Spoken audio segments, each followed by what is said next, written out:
Hello, Hero of Collectors here. How's it going, everybody? Hope y'all are doing fantastic, and welcome into a kind of a throwback review. We're going to be taking a look at the Monger Build-A-Figure from 2013. So without further ado, let's get into the review.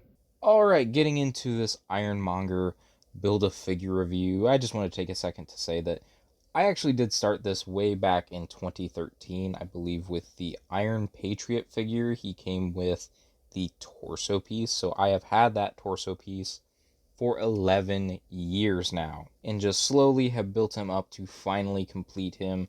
I didn't complete that wave, especially some of the Iron Man armors that are now kind of replaced, obsolete.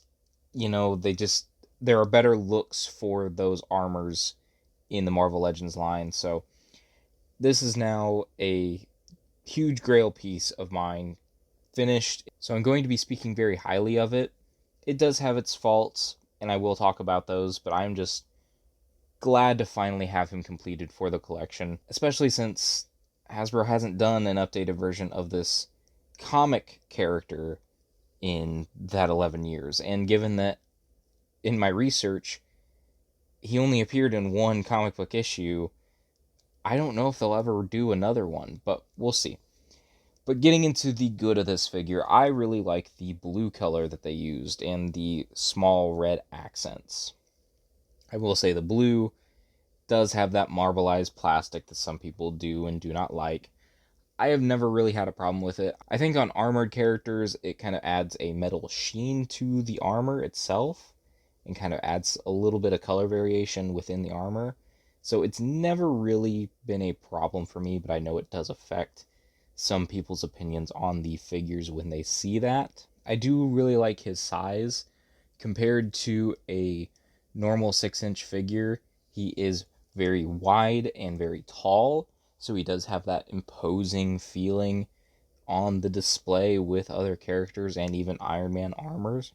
And this figure, for a 2013 Build-A-Figure that does have ball joints at the hips, has surprising amount of range. It does have limited range in some areas, but for a older Build-A-Figure that's large and chunky, he does pose pretty well. Now, getting into the bad, it's mainly just related to the arms. There looks to be a molded cut at the bicep and shoulder joint, but there is no actual articulation point there. Then the bicep itself does not get a lot of range. That is due to the chunky gauntlet and the hoses that are present on the arm. And then he has no interchangeable hands, and the hands that he does have only have a swivel. They don't have an up and down or even roll the dice motion. It's just fists. I would have liked to have seen interchangeable hands to do at least some kind of open hand blasting, like a repulsor blast. So the arms themselves are very limited, but the legs, the torso, the head, they actually get a lot of good range.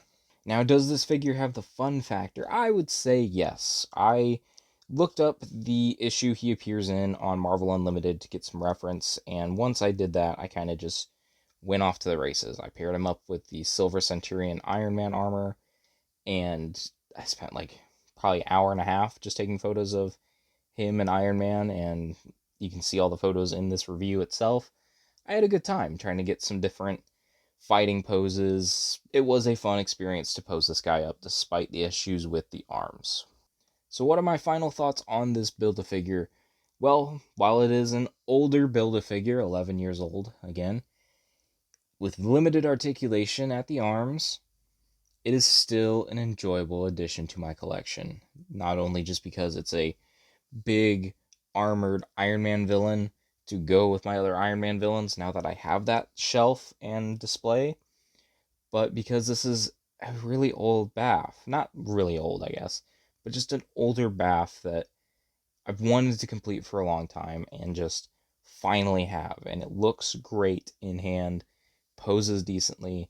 It just completes a grail part of the collection for me. So with all of that said, I'm going to give him a rating of 7.5 out of 10. Just a little above my average for action figures, if I'm being honest. I just had a good time, and he looks really, really good. But let me know down in the comments, did you ever finish this Build-A-Figure? Do you still have it in your collection? Let me know all those things and what you think of this figure. Also, leave a like, make sure you're subscribed, and I will talk to you all in another video, another post, another time.